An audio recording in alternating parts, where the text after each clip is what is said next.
Hi, everyone. We are back for another edition of the Parent Pivot Podcast. I'm Steve Cummings. And I'm Julia Cummings. And like we normally open up on a podcast, and now we're on YouTube. So if you're not listening to us, if you're not watching us, you can go to Parent Pivot. You can search. Hello, I can spit it out. I can spit this out. You can search on YouTube for Parent Pivot Podcast and watch us do this live in our sunroom on 2 acres. I just got done mowing a little while ago. So join us there. But anyway, as I always do, sweetheart, what are we talking about today? I wanted to talk about texting. Texting. Ooh.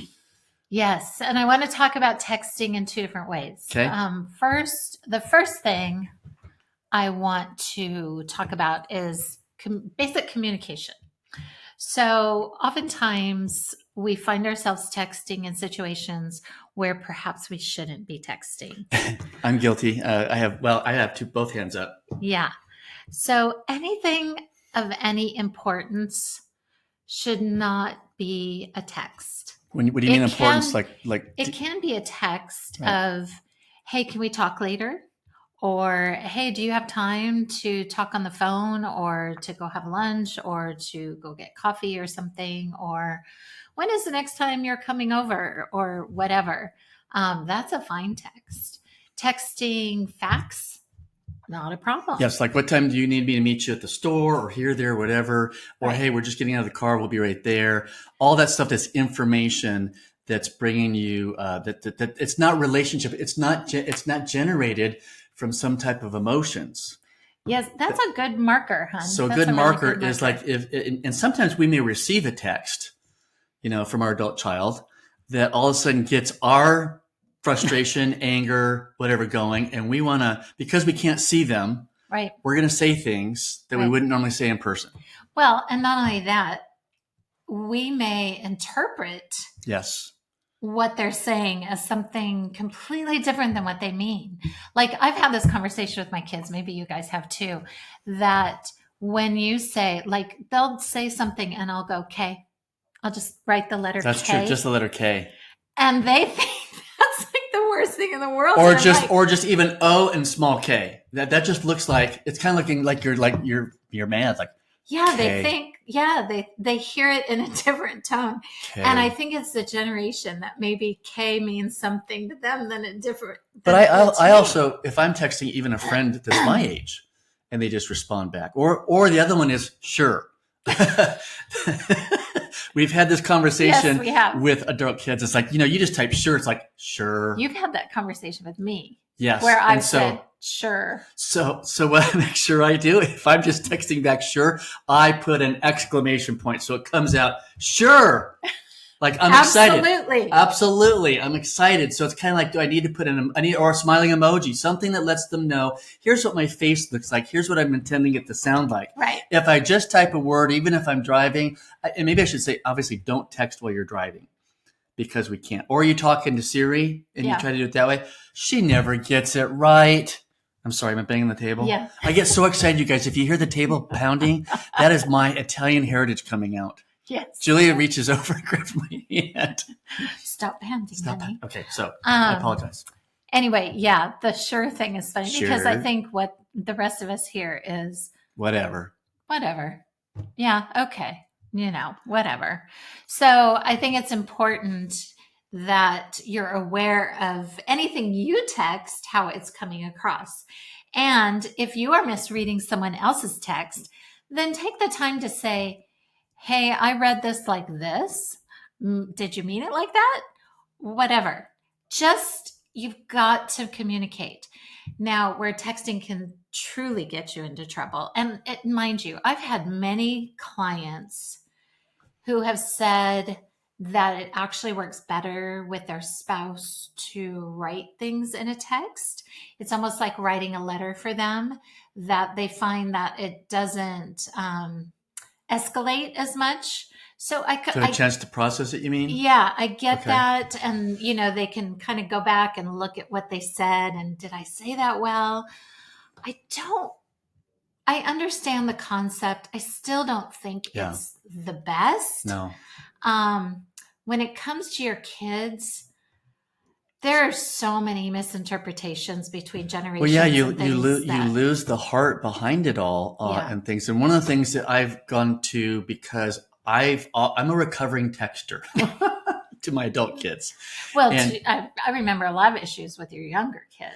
Texting. Right. So what I have learned to do to become a better texter to my adult kids, because I want relationship over being right, is we have these, what we call, Julie and I have what's called a mashup text group with each of our 4 kids. So, we have one for Wesley and Chelsea called Chesley. Mm-hmm. Campbell and Ashley is Cash. Mm-hmm. Jamie Lynn and Taylor is Jailer, and Jack and Liz is Jazz. Uh-huh. So the 4 of us in each of those 4 separate things are together as a group. So if I don't need to talk to the whole family. We have one for the whole family. Yeah. But if something isn't pertainable to the whole family, we just go to that group. We want to talk to the 4 of us, and we'll put that in there. Now, if something comes out of that and I've read it wrong, or sometimes if you're, maybe you're in an emotional state or whatever, and you're reading it wrong, I can go to her and say, hey, how did you hear this? Mm-hmm. And more often than not, she's hearing it differently than I am. And so then it's like, well, what should we say back, and who should say it? Or should we say anything at all? Yeah.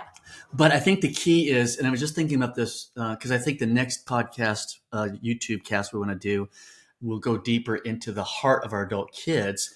And that is, we only see what's above the surface. When you look at an iceberg, there's just a little part that's above the surface. And when we text, we're thinking, boom, boom, boom. And a lot of times we're reacting. There is a lot beneath the surface that can be interpreted by past experiences. Yeah, it could be past childhood. I mean, there are things that I can hear each of my 4 kids. If I get a K or sure, I'm like, I'm triggered by a childhood response. Mm. And I need to give them grace and go, okay, time out. This is not an attack on dad, right? Let's just chill. And maybe I don't respond for a while. Mm-hmm. Maybe I think about that, because if it's stirring in you, do not respond right away. Yeah. Stuff. So I'm sorry, I was taking over the. No, thing. I think those are all great points, and I think that they're important. And in all honesty, you have more history in this than I do. There are many times that I start texting something, and not even just with my kids, but with other people, and I think, do I even need to send that? That's not necessary. That's too much information, too whatever. A lot of things are just better said in person. They really are. And it's tough if you're like us and your kids, we've got 3 kids on the other side of the country. Yep. You're very limited in how you can communicate, because our time zones are different and different things, it's just hard. They're working 8 to 5 type jobs where they're actually at a job. Right. So we're always off. Like even right now, before we sat down to do this, I had one of my sons saying, hey, brought up an instance. I said, hey, can we talk about this later? Because I'm 3 hours ahead. Plus, I've got these things going on. And then he said, well, I'm going to be at work till such and such a time, so let's move it to tomorrow. All informational. Nothing about him was shared in that said that was anything related to me, or if he was even asking for my opinion on something. But that's just a for instance. But yeah. I think one of the boundaries we have to say is if you're getting charged up emotionally, that emotion piece is super important. Do not respond in a text message. Yeah, it is a fracture leading to annihilation of a relationship. Right. And so where I would go is get on the phone after you've kind of let it die down a little and you've kind of worked it through in your head. Get on the phone and call your adult child, and say, hey, I don't know if I interpreted your text right. Can you kind of explain to me what you were saying? Keep it open-ended. Keep it unaccusatory. Yep. Keep it without emotion. Right. Ask curious questions. Because 90% of communication between human beings is nonverbal. So you've gotten the words. I'm missing 90% of the conversation. Yeah. And I'm trying to fill it in my own head. I'm trying to connect dots. And until I can see that and hear that and see their face and hear their spirit and their heart, then it's going to go, oh, yeah. I'm the one that's going to look like a fool because I'm overreacting. Right. And I'm going to have to own it probably right away. And I'm trying to put things together how I see it. And this is what we do in all of life is I'm lacking information. And if I respond off that lack of information, I look like the fool. Right. And what we do is, like you said, we fill in the holes and empty pieces based on past experiences, whether they're past experiences with that person or someone else or whatever. And so we, like you're saying, we just don't have all the information. So a good rule of thumb is don't text if there's any kind of emotion involved. Right. And as the text comes in after you've read it, I would say go back to, we've got a podcast on it. Go back to your pause button. Yeah. The first thing I do is like, okay, wait a minute. I don't have all the information because I can't see them. Mm-hmm. So what else am I missing? I have to sit there and go, okay, heart, they'll go back to the past. They're an adult. I'm going to give them grace. I'm going to give them acceptance. And I'm going to wait till I can find out those other pieces of information. Yeah. So hit that pause button. If you haven't, and again, it's not going to happen right away, but this is where your spouse can hold you accountable, especially in our case, where Julie will always go, what are you writing? Nothing. And she'll go, you're texting them back, aren't you? Yeah. She goes, don't. They have to figure it out. I'm like, oh, come on. I just want to say this. No. These are, how many times have we had that conversation? We've had that conversation a lot. Yeah, because she's the therapist with the degree behind her name. And I'm learning from her going, you know what? She's right. She's right. She's right. She's right. Husbands, I'm talking to you. God gave us our Ezer Kenedgo. She is our guardian angel helpmate. Sorry, I'm banging the table again. If you're hearing that on the thing, she's reaching over doing it again. God gave us our Ezer Kenedgo guardian angel who has our back, our blind spots. And we're charging through life. And they're like, well, they want us to look well in the marketplace. That's what Proverbs 31 says. Look at her shaking her head. Yeah. And meanwhile, I'm going out looking like a fool. She's like going, no, don't pick up the phone. You'll text yourself to death. Yeah. Yeah. Good points. Really good points. Listen, we're going logically. No, I have to say this to this child because I have to show them who's boss, who's dad. And oftentimes the question that we ask ourselves that gives us permission to perhaps cross a boundary or do something that we might regret in the long run is oftentimes we're saying to ourselves, well, do only their feelings matter? Don't my feelings matter? Yeah. Of course your feelings matter. And I'm not even saying that you shouldn't tell them how you feel at any given point, but maybe not when the emotion is high for you or for them, that you want to do it in a safe atmosphere. Yes. And I would say here's a tool that I've learned to use over the last 5 or 6 years. Sharing your feelings. You make me feel, and then fill in the blank. It's like you've got to take you out of your feeling statement. In fact, a feeling statement is called an IFAB, IFAB, which as you're thinking about it, I need to stay in my yard to say how this is affecting me. So here's how it works. I feel inadequate about the text I got from you because it makes me feel like I did something wrong. Okay, you said it makes me feel still. Oh, sorry. So that's Oops. See, I'm still learning how to do it. It's really hard because the second you say that what somebody else does makes you feel, then you're putting the blame on them. Putting the responsibility on them. And you need to take responsibility for your own feelings. So you can say, I feel frustrated about that text because I'm not sure how to interpret it.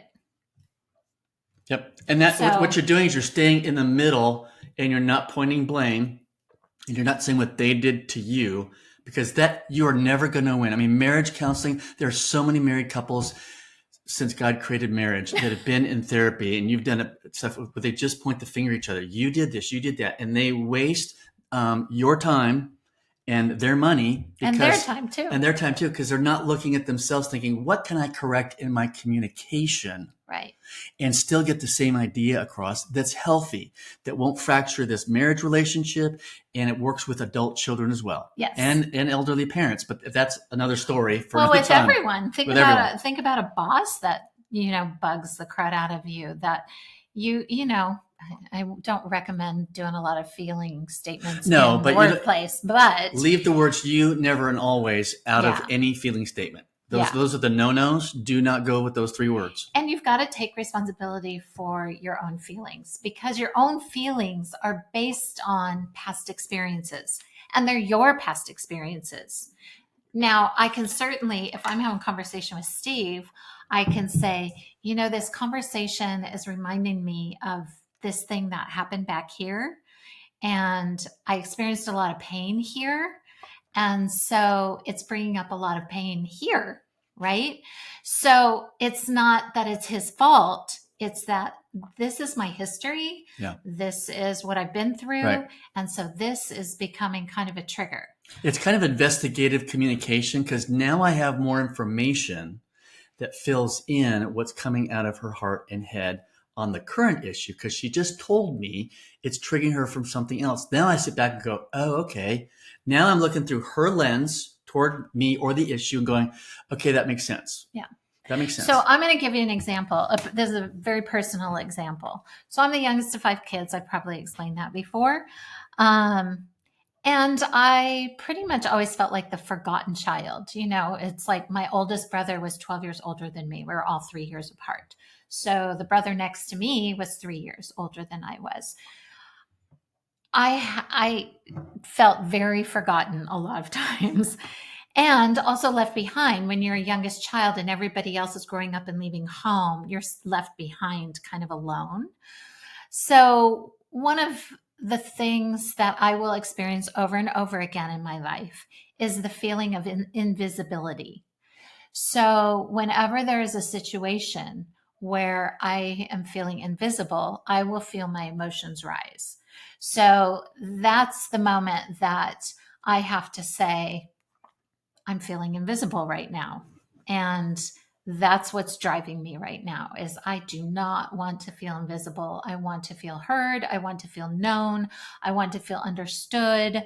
I want to feel cherished, all of those things. Now, that's a spousal relationship, but honestly, your relationship with your adult children is not much different. So I could say that in many instances with my adult children as well, that there are a lot of moments where maybe I feel invisible. They're adults. They're gone.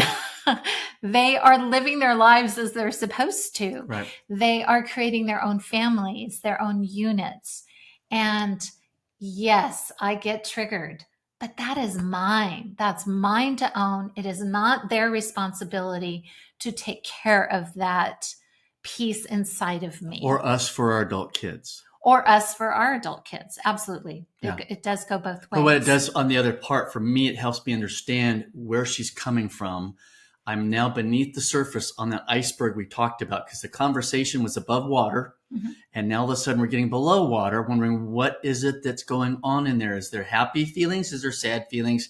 Anger, frustration, you name it. And that's the part we need to be curious about. And basically, as we go back to talking about texting, you don't know that. You don't know what's coming on the other side. And that's why we always try to recommend, like when our kids were dating, they were, I don't know if this happened in your family, raise your hand out there if you're driving or listening or whatever, but our kids would break up with relationships over a text. And we went, no, we're not allowing that. What? What are you talking about? You're calling that young lady up and you're going to do this face to face. But you know what I remember even having a conversation with Jamie Lynn about that type of interaction with her girlfriends, because, teenage girls and their conflicts and the drama, and they would all just get on texting and start this thing. And I would say, no, you can't do that. This needs to be an in-person conversation, because you can damage that friendship. If that's a friendship that you really want, then you don't do that. So back to our adult children. Yep. Again, go back to taking responsibility for the way that you feel in that moment. Stop yourself, pause, look at the situation, maybe ask your significant other, or just talk through it with a friend, whatever, and kind of work through that, maybe what might be happening in that situation. And remember, your sure can also be sure. Yeah. We don't know. There was something I was thinking of and went right past you. Yeah. And I do that a lot. So anyway, so just be careful, be mindful, be, like we always say, be proactive in taking care of that relationship and putting it before needing to be right or heard. There is a moment to be heard. There is a moment where you can have that conversation about how you feel. Your feelings do matter. But there's a good moment for it. So. Yeah. And I would even say too, if you can't text, a lot of what we do with our kids on the West Coast is we'll FaceTime. Now, if you don't have an Apple iPhone, I think Android has something similar. Or we'll do I don't sometimes. Even know what they have. Sometimes what we've done is if we need to talk longer, like we know we're going to be on for a half hour, an hour, we'll send out a Zoom invite, and that way we can see their face. We can see again the 90% that I don't see through a text. Right. So just know when you respond to a text, you could be 90% wrong. Yeah. Before you even put a word down. Yeah. Just automatically. It's like that's like trying to win a race. And everybody's at the 10-yard line to the end zone, and you're starting back at the other end zone, and you got to beat them it's not going to happen. Impossible. It's like, I want to get more information, and I need to know their heart. I need to hear what's going on before I react, before I think back, you're being disrespectful, you're not honoring your mother, this, that, and the other. I mean, there's, and again, there's a plethora of feelings to be. Okay. Let's talk about a little bit. What if there is some anger and venting being directed at us from the adult child? Well, again, how would you say to respond? You've got to process that away from them first. Okay. And when you have a chance to calm down, that's when maybe you send the text that only says, hey, can we FaceTime and talk? Or can we have a conversation on the phone? Or if they live in your area, hey, can we go get coffee so we can work through this together? Perfect. Again, you want it to be a good, safe place for both of you to have a conversation. But you as the adult, the more what we're presuming will be the more mature adult because we've been living longer. Yes, we're hoping. And like I've said so many times, you never stop being the parent, no matter what. You are always the parent, when which you say puts that, you in that adult role. That's the role we're in. That's not in the relationship piece we're in, because we're wanting you to pivot from the instructional piece to the partner piece. And can I just be honest with you? Being a partner is a lot harder because I've spent, when did our kids, I spent, say, 30 years of parenting, 30-some years of parenting. Mm-hmm. And so I'm in this regular mode. I can do it in my sleep. In fact, I've probably had dreams of parenting in my sleep. Sure. And all of a sudden, here, just like one day shows up, your daughter gets married out there in the backyard. That way, if you watch the YouTube, I'm pointing where she got married. And all of a sudden, instantly, we look at each other and go, in fact, we were dancing down the aisle when we exited. Woohoo! We're empty nesters. But all of a sudden, in an instant, I'm supposed to understand this? No. You just heard me mess up an IFAB a few minutes ago. I'm still learning. So I guess expectations is where I'm going with this. Don't expect that everything's going to change in one text. Yeah. It's a learned behavior, a learned communication skill that draws you closer to them. You're not going to feel it right away, but the more you can stay disciplined to it and remember to do it and send us a direct comment us on Instagram or Facebook. Tell us what's going on. Parent Pivot Podcast on Instagram and Facebook. It's going to be learned. Don't expect it to happen overnight. Yeah. And things. And maybe your kids will notice, they're going to go, whoa, I expected dad to blow up. Yeah. He usually blows up. And don't be afraid to apologize as much as needed and take ownership. Well, I wouldn't even say be afraid. I would say that becomes like the first step. Have the humble heart, because here's what happens. When we take all the steam and intensity out of the wrong that's happened, when we own and say, you know what, I'm so sorry, I misunderstood that. I was triggered by the past and I shouldn't allow that to happen. I'm learning to put a pause button in place. I completely blew past it and didn't stop. And I really want to work on that. Now you've kind of shown them, I want to change. Mm-hmm. I want to work better on this. And guess what? Your respect, whether they say it or not, immediately starts to grow. Well, and trust. It's like, oh, wait a minute. There's a step forward has happened, whether you feel it or whether they say it. The Holy Spirit's at work drawing your hearts together. Mm-hmm. And if you can just get into that rhythm of doing that. But again, I'm thinking of the person who's the people pleaser. Oh, I'm sorry. You're apologizing for everything. Don't do that either. And we can do another podcast of what the difference is there. Yeah. But yeah. Any more on texting? Well, so the second part of the texting piece is being present. So in our society, we are all guilty of this. It's like, I liken it to the pan of brownies calling our name, that, we know we're not supposed to have dessert or that we shouldn't be eating sugar, but we kind of go, I'm going to have it. I want it. I need it. It's calling my name, whatever it is. It's the same thing with a phone. We're all so used to having the phone attached to us that we're very undisciplined. If we hear a buzz, a ding, anything. You're talking about when we're together. Yes, when we're together in person as a family. Yep. Or even if we're FaceTiming, something like that. Like, that's true. I can think of times where the phone has kind of. Yeah, it's just your brain's like going, oh, fear of missing out. What is that urgent text about? Right. What is that notification about? So my challenge to you is, if you're going to be with a family, there are a couple of different things you could do. Number one, go plug your phone in the other room, and so it's not even around, so you don't hear the buzz or anything. You probably aren't going to miss anything important. Because the most important thing in your life is now sitting in front of you. Hopefully, yeah. Hopefully. The second thing is as a family, because you don't want them doing it either, you can choose to have a basket or something like that you go, okay, you know what? Let's all put our phones in the basket so we can just be present with each other.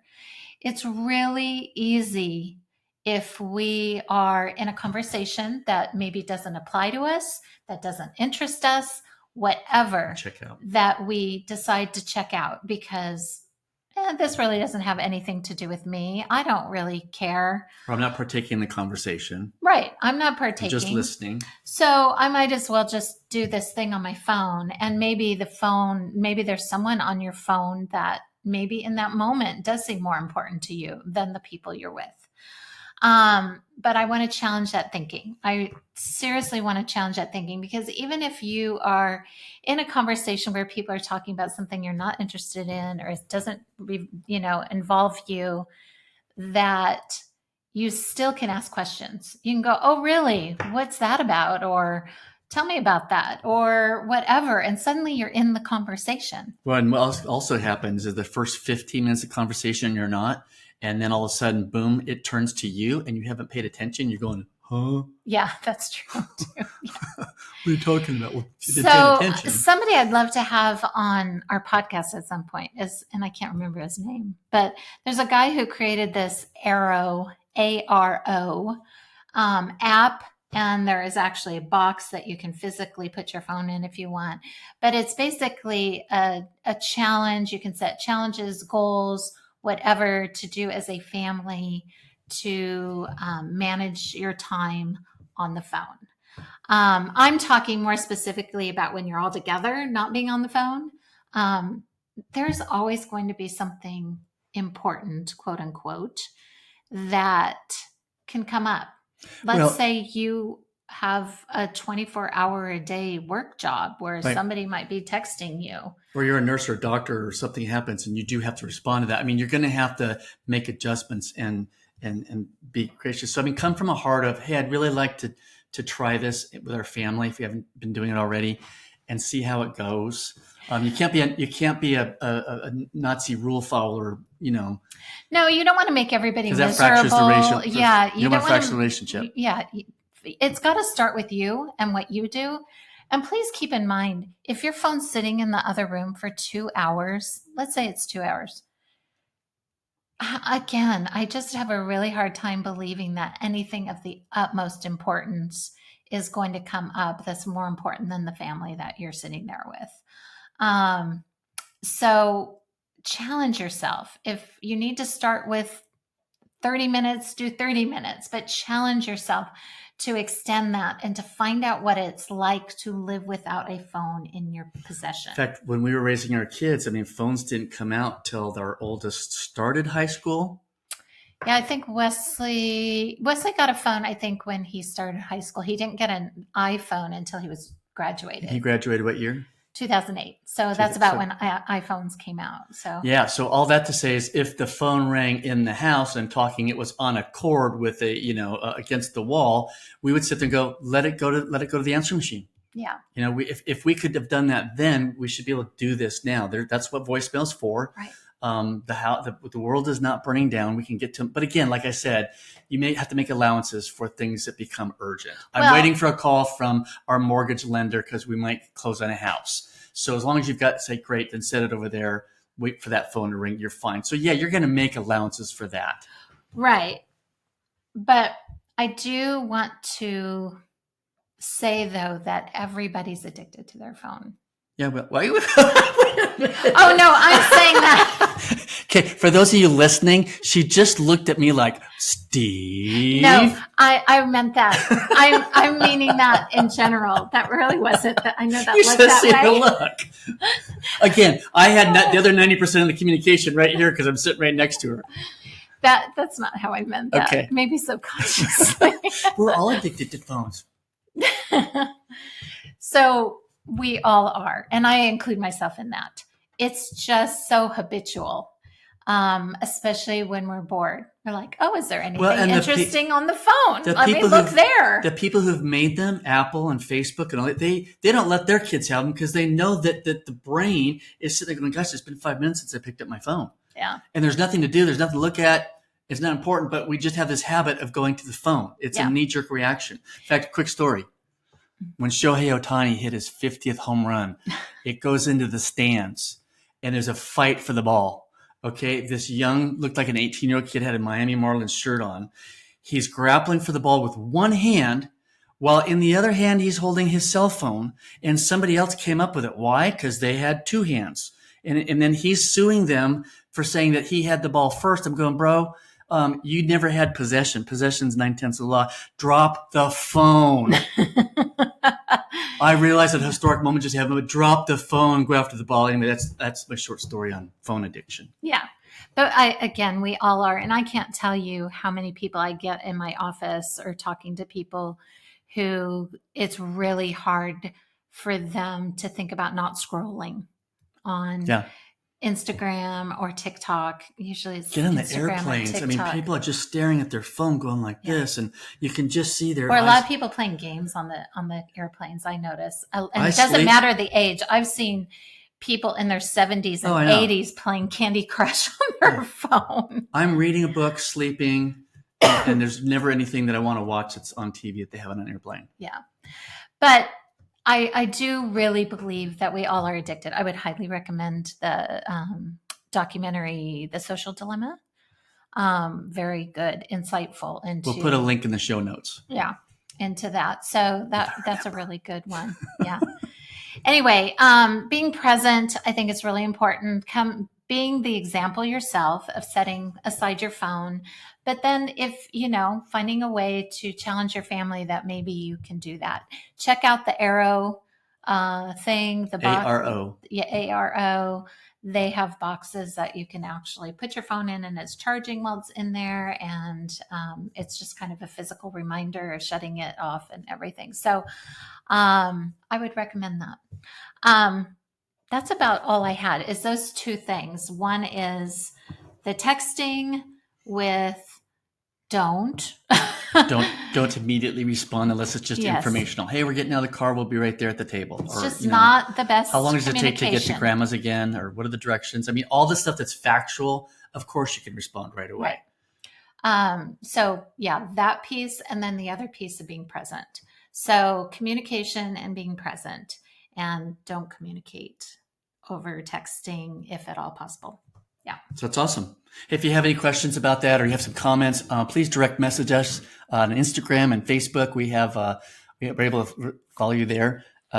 Follow you there. You guys can follow us there. Please tell your friends about us. Please, if you would take and subscribe to the YouTube podcast. If you're watching us right now, we'd love that. Share that on your Facebook feed, on your Instagram feed. We'd love that. We're trying to build an audience. Mm-hmm. We have an appointment in February where we'll be at the Legacy Coalition Grandparenting Summit.